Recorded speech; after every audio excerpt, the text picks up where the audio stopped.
ما قدر اللہ حق قدرہ ان اللہ لقوی عزیز۔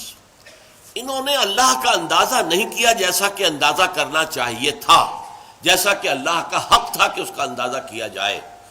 اللہ تعالیٰ تو بذات ہی قوی ہے، زبردست ہے، اور مختار مطلق ہے، عزیز ہے۔ اس آیت کے اندر بھی جو بڑی عظیم حقیقت بیان کی گئی ہے وہ یہ ہے کہ شرک کا اصل سبب کیا ہے؟ اللہ تعالیٰ کی معرفت کی کمی۔ آپ کو معلوم ہے، یہ بات میں نے بہت مرتبہ بیان کی، شرک کہتے کسے ہیں؟ ایک اللہ، بڑے اللہ کو مان کر اس کے ساتھ چھوٹے اللہ ماننا۔ ایک مہادیو کو مانا لیکن دیویوں اور دیوتاؤں کی ایک فوج بھی مان لی۔ ایک بڑے جی سے لکھے جانے والا گاڈ بھی مان لیا، اور چھوٹے جی سے گاڈز اینڈ گاڈیسز، ان کی پوری ایک فوج بھی مان لی۔ بڑا اللہ بھی مان لیا، چھوٹے آلہہ بھی مان لیے۔ تو شرک اس کا نام ہے۔ اب اللہ، جو بڑا اللہ، مہادیو، جو کیپٹل جی سے لکھے جانے والا گاڈ ہے، اگر اس کی صفات کا کچھ تھوڑا سا بھی اندازہ انسان کو ہو جائے تو وہ کبھی شرک میں مبتلا نہیں ہوگا۔ ہوتا کیا ہے، انسان اپنے چھوٹے سے ذہن کی بنیاد پر اللہ تعالیٰ کو بھی اپنے ذہن کے پیمانوں پر ناپنا شروع کر دیتا ہے۔ جیسا کہ آپ کو معلوم ہے، زیادہ سے زیادہ تصور جو ہے پچھلے زمانے میں جاتا تھا، طاقتور ہستی، با اختیار ہستی تو بڑا بادشاہ، بس اس سے آگے کا کوئی تصور تو نہیں تھا۔ اب بڑا بادشاہ جو ہے، ظاہر بات ہے، نمبر ایک، اس کی حکومت جو قائم ہوتی تھی وہ اس کے جو نیچے ہوتے تھے نائبین، اس کے سردار، اس کے لارڈز، اور اس کے جو ہے منصبدار، ان کے بل پر حکومت قائم ہوتی تھی نا۔ آخر بڑے سے بڑا بادشاہ بھی اس کے 2 ہاتھ، 2 آنکھیں، 1 ناک، 2 پاؤں، اس کے سوا تو کچھ نہیں تھے۔ وہ اکیلا کیا کر لیتا؟ اکیلا چنا جو ہے وہ بھاڑ کو نہیں پھوڑ سکتا۔ لہذا اس کی حکومت قائم تھی اپنے نائبین سلطنت کی بنیاد پر، جاگیرداروں کی بنیاد پر، جو بھی اس کے منصبدار ہوتے تھے، 30 ہزاری منصبدار، 50 ہزاری منصبدار، اور وہاں آپ یورپ میں انہیں کہتے تھے لارڈز ہیں۔ یہ ہے در حقیقت کہ جن کے بنیاد کے اوپر بادشاہ کی بادشاہت قائم۔ تو انہوں نے تصور کیا کہ اللہ بھی ایک بہت بڑا بادشاہ ہے، مان لیا سب سے بڑا بادشاہ ہے، لیکن اس کے نائبین سلطنت ہیں، وہ نائبین سلطنت کے بغیر تو حکومت نہیں کر سکتا۔ چنانچہ انہوں نے فرشتوں کو، جو کہ در حقیقت اللہ کے کارندے ہیں، جس کا صحیح تصور کیا ہے کہ یفعلون ما یؤمرون لا یعصون اللہ ما امرہم، اللہ تعالیٰ جو حکم دے دے قطعاً اس کے اندر نافرمانی نہیں کر سکتے، بلکہ وہی کچھ کرتے ہیں جس کا حکم دیا جاتا ہے۔ انہوں نے ان فرشتوں کے تصور کو بگاڑ کر یہ دیویاں، دیوتا، خدا، یہ چھوٹے خدا بنا لیے کہ ان کے پاس بھی کچھ اختیار ہے۔ آخر 50 ہزاری منصبدار جو ہے اس کے پاس بھی طاقت ہوتی ہے، فوج ہوتی ہے۔ 30 ہزاری منصبدار کے پاس بھی کچھ نفری ہوتی ہے، کچھ طاقت ہوتی ہے، کچھ اختیارات ہوتے ہیں۔ لہذا انہوں نے یہ در حقیقت دیوی، دیوتا اور گاڈز اینڈ گاڈیسز وغیرہ جو ہیں، یہ ایمان باللہ کی بگڑی ہوئی شکل ہے، ایمان بالملائکہ کی بگڑی ہوئی شکل ہے، کہ انہوں نے ملائکہ کو با اختیار مان کر اب ان کو بھی، ان کے لیے مورتیاں بنا لی، ان کے لیے تصویریں بنا لی، ان کے لیے اپنے تخیل سے، اپنے تصور سے شکلیں بنا لی، پھر ان کے خاندان بنا لیے، فلاں کی بیوی، فلاں دیوتا کی وہ بیوی جو ہے وہ اس کی دیوی، اس طریقے سے ایک نظام جو ہے خاندانی گھڑ لیا اور انہیں وہ دیویاں اور دیوتا بنا لیا۔ انہوں نے سمجھا کہ جیسے بڑے سے بڑے شہنشاہ کی شہنشاہی بھی نائبین سلطنت کے بل پر قائم ہے، اسی طرح اللہ کی بادشاہت جو ہے تو سب سے بڑا بادشاہ وہ اللہ بادشاہ، سب سے بڑا بادشاہ، لیکن یہ کہ اس کی بادشاہی بھی ان نائبین سلطنت کی بنیاد پر قائم ہے۔ لہذا ان کی کچھ نہ کچھ دنڈوت کرو، ان کی کچھ نہ کچھ جو ہے وہ پوجا کرو، پاٹ کرو، کچھ ان کو دھو، کچھ ان کو ان کا دھون پیو، کچھ انہیں خوش کرو گے تو اللہ خوش ہوگا نا، یہ راضی ہوں گے تو اللہ راضی ہوگا۔ یہ تصور کیا ہے، انسان نے اللہ کو ایک بہت بڑے بادشاہ یا بہت بڑے جاگیردار کی شکل کے اندر دیکھا، اور یہ نہیں سمجھا کہ وہ تو خود قوی ہے۔ ان اللہ لقوی عزیز، اس کی قوت جو ہے فرشتوں کے اوپر اس کا دار و مدار نہیں ہے، کوئی نائبین سلطنت نہیں ہے کہ جن کے اوپر اس کی طاقت کا دار و مدار ہو، بذات ہی قوی ہے، بذات ہی عزیز ہے، اس کی قوت اور اس کا اختیار جو ہے وہ اپنی ذات میں ہے، کسی اور کے سہارے قائم نہیں ہے۔ اسی طرح کچھ لوگوں نے سوچا کہ بڑے سے بڑا بادشاہ بھی ہوتا ہے، تو آخر وہ ظاہر بات ہے کہ اگرچہ آپ کو معلوم ہے کہ ویسے انسان کو زیادہ مطلوب تو بیٹے ہوتے ہیں کہ اس سے اس کا نام چلتا ہے، لیکن زیادہ محبت بیٹیوں سے ہوتی ہے۔ اس اعتبار سے اگر کوئی بیٹی جو ہے کوئی اپنے باپ سے فرمائش کرے تو بڑا مشکل ہو جاتا ہے باپ کے لیے اپنی بچی کا، اپنی بیٹی کی فرمائش کو رد کرنا۔ اس طریقے سے عرب والوں نے کیا سمجھا، یہ فرشتے جو ہیں خدا کی بیٹیاں ہیں، اور خدا اپنی ان بیٹیوں کی کسی فرمائش کو رد نہیں کر سکتا۔ اگر یہ جو ہے کسی کی سفارش کر دیں گی تو بس کیا کہنے، پھر اس کا بیڑا پار ہو جائے گا، وہ کامیاب ہو جائے گا۔ اس بنیاد پر انہوں نے فرشتوں کو خدا کی بیٹیاں قرار دیا، ان کی مورتیاں بنائی، لات، عزیٰ، منات، یہ سب مؤنث نام ہے جیسا کہ میں نے آپ کو بتایا۔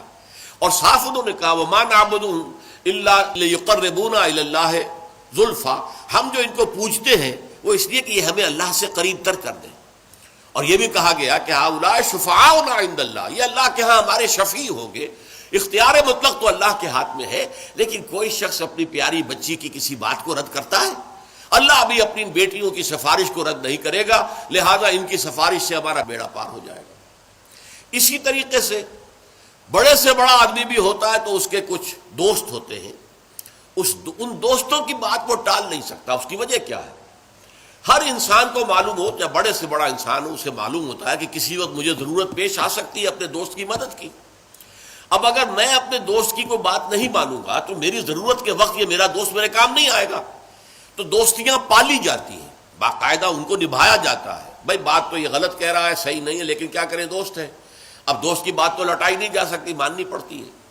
اسی سے تصور بنا اللہ کے اولیاء، اللہ کے دوست، جتنے بھی عظیم انسان گزرے کہ جو اپنی جگہ پر اللہ کے بندے تھے، بالکل اللہ کی بندگی ہی پر وہ فخر کرتے تھے، اور وہ اللہ کے سامنے سر تسلیم جو ہے جھکائے رکھتے تھے، لیکن ان کے تقویٰ، ان کے زہد کی بنا پر انہیں جب اولیاء اللہ قرار دے دیا گیا تو اللہ کے دوست ہیں، اللہ کے ولی ہیں۔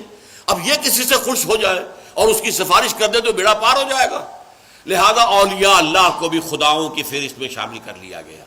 چنانچہ یہ بات تقریباً اجماعی ہے کہ یہ جو قوم نوح کے بت تھے، وہ بت تمام کے تمام اولیاء اللہ، اس قوم کے اندر جو اولیاء اللہ گزرے تھے، بڑے نیک لوگ، زاہد و عابد، اللہ کے محبت کرنے والے، اللہ کے لیے اپنی پوری زندگی لگا دینے والے، ان کے ناموں پر انہوں نے بت گھڑ لیے تھے۔ اب آج ہمارے ہاں یہ صرف کمی ہوئی ہے کہ بت نہیں ہے، لیکن قبروں کے ساتھ وہی معاملہ ہو رہا ہے۔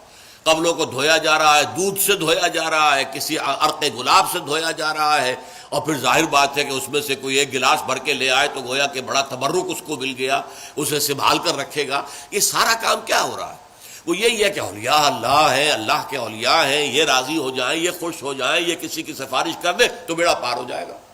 اس لیے کہ آپ کو معلوم ہے کہ بڑے سے بڑا شخص بھی اپنے دوستوں کی بات تو رد نہیں کر سکتا نا۔ اب یہ ساری چیزیں کیوں ہو رہی ہیں؟ کہ تم نے اللہ تعالیٰ کو انسان سمجھا ہے اور بڑے سے بڑے انسان پر قیاس کر لیا ہے۔ بادشاہ ہو، بہت بڑا جاگیردار ہو، عام ایک کاشتکار جو ہے غریب، وہ شاید بادشاہ کو بھی نہ جانتا ہو کس بلا کا نام ہے، اسے تو معلوم ہے ہمارا جاگیردار ہے، جو چاہے کرتا ہے، جس کی بیٹی چاہے اٹھا کر لے گا، جس کا جو چاہے کام کرے، اس کو کوئی چیلنج نہیں کر سکتا، اس کے اختیارات مطلق ہیں، بس جاگیردار۔ اسی پر انہوں نے قیاس کر کے اللہ تعالیٰ کے ساتھ یا نائبین سلطنت گھڑ لیے، یا اللہ کی بیٹیاں بنا لی، یا اللہ کے بیٹے بنا لیے، یا یہ کہ اولیاء اللہ کے ساتھ وہ معاملہ کرنا شروع کر دیا جو اللہ کے ساتھ کرنا چاہیے تھا۔ یہ ہے اصل سبب۔ ما قدر اللہ حق قدرہ، وہ اللہ کا اندازہ نہیں کر سکے۔ اللہ کی حکومت کسی کے بل پر قائم نہیں ہے، اللہ کسی کا دست نگر نہیں ہے، اللہ کو کسی کی حمایت کی ضرورت نہیں ہے، اللہ بذات ہی القوی ہے، اسے کسی فرشتے کی حاجت نہیں ہے۔ جو چاہے جب چاہے بغیر کسی فرشتے کو بیچ میں لائے ہوئے اللہ تعالیٰ کر سکتا ہے۔ آنے واحد کے اندر اس کا ایک حرف کن ہوگا اور بڑی سے بڑی بات ہو جائے گی۔ ہاں وہ چاہے تو فرشتے کو بھیج دے گا، جاؤ یہ کام اس طرح کر دو، لیکن نہیں، اس سے زیادہ حیثیت فرشتے کی نہیں ہے۔ وہ اللہ کے فرشتادے ہیں، اللہ کے کارکن ہیں، اس کے سوا کچھ نہیں۔ اولیاء اللہ کے دوست ہیں، یقیناً کوئی شک نہیں، لیکن یہ کہ ان کے ہاتھ میں اختیار مطلق نہیں ہے کہ جس کو چاہے بخشوا دے۔ اللہ تعالیٰ کا اختیار ہے، وہ جس کی چاہے گا شفاعت سنے گا، مانے گا، جس کو اجازت دے گا وہ صرف شفاعت کے لیے زبان کھول سکے گا۔ یہ ساری چیزیں جو ہیں یہ تمام اپنی اپنی جگہ پر بیٹھ جائیں تو پھر شرک کا خاتمہ ہو جائے گا، اللہ تعالیٰ کی عظمت جو ہے وہ دل پر اجاگر ہو جائے گی۔ اب اسی پر قیاس کیجئے، جو اللہ کی عظمت کا اندازہ کر لے، جو اللہ کے حسن و جمال کی کوئی جھلک دیکھ لے، کیا وہ دنیا میں کسی اور شے کا پرستار ہو سکتا ہے؟ اللہ کا حسن، اللہ کا کمال، اللہ کا جمال، اللہ کی قدرت کاملہ، اللہ کا علم کامل اگر کوئی اندازہ ہو جائے تو کیا آپ اپنے نفس کے غلام بن سکیں گے؟ افرأیت من اتخذ الہہ ہواہ، کیا آپ وطن کو معبود بنا سکیں گے؟ ان تازہ خداؤں میں بڑا سب سے وطن ہے، جو پیرہن اس کا ہے وہ مذہب کا کفن ہے۔ کیا آپ نیشنلزم کے بخار میں مبتلا ہو سکیں گے؟ کیسے ممکن ہے؟ کیا کوئی جھوٹا نظریہ جو ہے ایک تصور کے حسن مبہم پر ساری ہستی لٹائی جاتی ہے؟ کمیونسٹوں نے اپنی جانیں دی ہیں کس لیے کہ ایک آئیڈیل خواب انہوں نے دیکھا کہ کلاس لیس سوسائٹی ہمیں بنانی ہے، جس میں استحصال نہ ہو، جس میں کسی پر جبر نہ ہو، کسی پر ظلم نہ ہو۔ ایک خواب تھا، تصور تھا، وہ ایک دن کے لیے بھی نظام قائم نہیں ہو سکا، لیکن جن لوگوں نے اس تصور کے اور اس خواب کو قبول کر کے جانیں دی ہیں، آپ ان کا تصور کیجئے۔ ایک تصور کے حسن مبہم پر ساری ہستی لٹائی جاتی ہے، ساری ہستی لٹا دی، لوگوں نے جانیں دے دی۔ تو لیکن یہ کہ اللہ کا اگر انسان کو اللہ کی معرفت کا کچھ حصہ حاصل ہو جائے، اللہ کی قدرت کاملہ، اللہ تعالیٰ کا علم کامل، اللہ تعالیٰ کا ہر جگہ ہر آن موجود ہونا، اللہ کا ہمارے ساتھ ہونا، ہماری رگے جاں سے بھی قریب تر ہونا، یہ ساری اس کی صفات کمال جو ہے، اگر واقعتاً اس کی کوئی جھلک انسان دیکھ پائے، دیکھیے میں کہہ رہا ہوں دیکھ پائے، ایک یہ کہ عقیدہ ہے ہمارا، عقیدہ اور شے ہے، اگر آپ کو یہ محسوس ہونے لگے، اگر یہ آپ کا حال بن جائے، اگر یہ آپ کی وجود کے اندر سرایت کر جائے، تو یہ ہے پھر سب سے اونچا مقام، یہ ہے کہ جس سے پھر آپ بری ہو جائیں گے ہر نوع کے شرک سے۔ کیا فرشتے اور کیا اولیاء اللہ اور کیا انبیاء اور رسول، انبیاء اور رسول بھی اللہ تعالیٰ کے ایک کام کے اوپر معمور ہے، وہ تو کانپتے رہتے تھے کہیں ہم سے کمی نہ ہو جائے، کہیں ایسا نہ ہو کہ ہماری طرف سے تو کوتاہی نہیں ہو رہی، کہیں اللہ تعالیٰ کے ہاں ہم نہ پکڑے جائیں کہ یہ لوگ ایمان اس لیے نہیں لا رہے کہ شاید ہماری طرف سے تبلیغ اور دعوت میں کوئی کمی ہو رہی ہو۔ ان کا حال تو یہ ہوتا تھا۔ اولیاء اللہ کا معاملہ کیا تھا؟ یقیناً انہوں نے اپنی زندگیاں جو ہے لوگوں کو خیر کی طرف دعوت دینے میں صرف کی ہے، لیکن خود ان کی اپنی زندگی دیکھو، وہ مکمل عبد تھے۔ سب سے بڑھ کر یہ کہ محمد الرسول اللہ جو حبیب اللہ ہے صلی اللہ علیہ وسلم، ان کی بھی نسبت عبدیت مقدم ہے، نسبت رسالت مؤخر ہے۔ اشہد ان لا الہ الا اللہ وحدہ لا شریک لہ واشہد ان محمدا عبدہ ورسولہ، عبدیت مقدم ہے، رسالت مؤخر ہے اس پر۔